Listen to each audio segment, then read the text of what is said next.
Functional communication training, using a picture exchange communication system to reduce tantrums, by Abby Young, Carmen Mickley, Anna Castle, and Michelle Graves.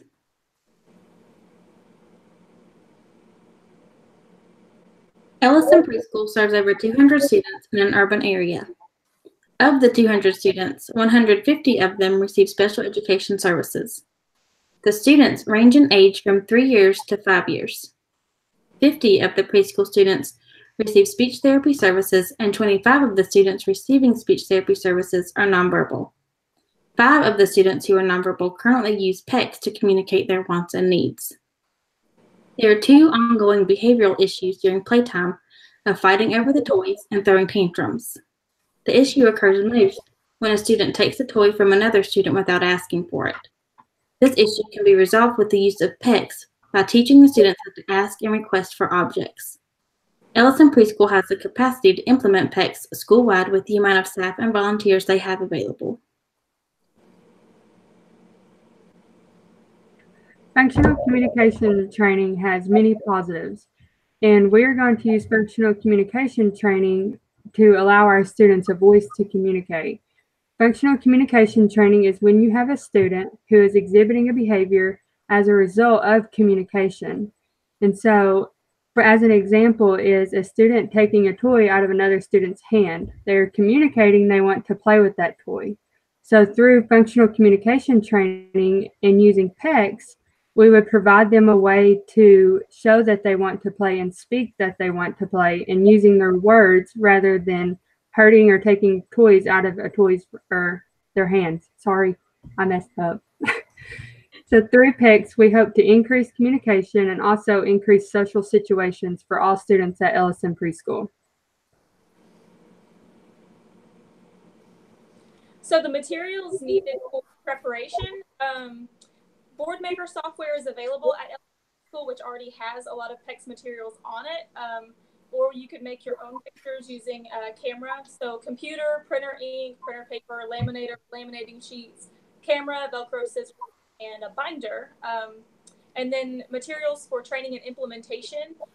We'll need the video models for your training, the PECS binder with pictures, preferred items for manning sessions and to serve as reinforcers, and then data sheets for functional communication and PECS tracking, behavior tracking, and treatment integrity. For the training sessions, the teachers, paraprofessionals, and parent volunteers will all be trained at the preschool before and after school using video modeling and role play. The treatment integrity data collection will also take place, and each implementer must achieve a 90% score in their accuracy during role play sessions across 3 different training sessions before implementing with the students. Training the peers. A meeting will be held to introduce PECS to the neurotypical peers, and their role as a communication partner will be explained. They will also view the video models and engage in some role play scenarios to practice receiving and reinforcing picture exchanges, and then questions or concerns will be shared at that time afterwards. For implementation, the PECS users will be pulled individually for 10-minute sessions throughout the day. And the session facilitator, which are the adults that have already been trained, will also include a neurotypical peer in those sessions so that the facilitator can simultaneously train both the PECS user and the neurotypical peer. And then differential reinforcement will be provided throughout each session for both students as their contingencies are. Data collection will take place for the level of independence demonstrated by the PECS user and on tantrum behaviors, as we're trying to increase their functional communication and also decrease the tantrum behaviors. And then the students will systematically progress through the 6 PECS phases based on the data. So phase 1 of PECS involves teaching physically assisted exchange, which is hand over hand exchange of a picture for an item. In phase 2, you increase spontaneity by teaching them to initiate responses. In phase 3, you teach them some discrimination skills with multiple pictures. In phase 4, they work on building sentence structures and increasing the length of their bands. In phase 5, they respond to "what do you want?" questions. In phase 6, they work on improvising and differentiating responses to questions. This is a video of Clayton requesting what he would like to eat for lunch using PECS.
I want popcorn chicken. Where are you going? You're going to go get your shoes.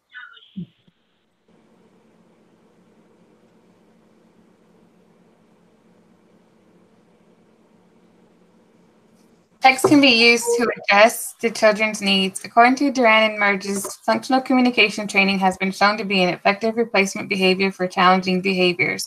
It helps increase functional communication for individuals with disabilities who are nonverbal or who have limited communication skills. Functional communication training can be used in several forms. In this scenario, PECS is used to help increase communication for students so that tantrum behaviors can be decreased. Children will also be able to use PECS to help eventually independently communicate their needs and increase social communication skills. The overview of the school-wide implementation plan is that PECS sessions will take place in all of the classrooms. PECS users must bring their PECS materials with them when transitioning to different areas. Extra PECS materials will be kept in each classroom in case the students' materials are damaged, forgotten, or misplaced. All teachers will require the use of PECS for nonverbal students with no form of functional communication. A continuation of the overview of the school-wide implementation plan is all neurotypical peers will be required to participate in training as a communication partner.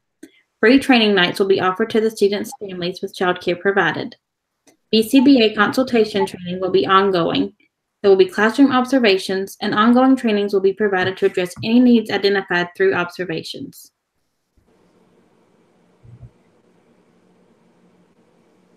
So for final tips, through PECS at Ellison Preschool, we are giving all the students their own voice. So we want to make the learning fun, and we want them to be excited to use their PECS to communicate. We want to create an encouraging and positive environment. If we are positive encouragement, the students are going to be more eager to learn. And always be sure to include positive reinforcement. So reward the students. If a student uses PECS to communicate bubbles, take a minute to play with bubbles and provide them that reinforcement. This implementation is not only for the students who need a primary mode of communication, but it's going to benefit all their peers as well. They're going to be able to play together and have friendships. And we're also going to establish appropriate alternative behaviors.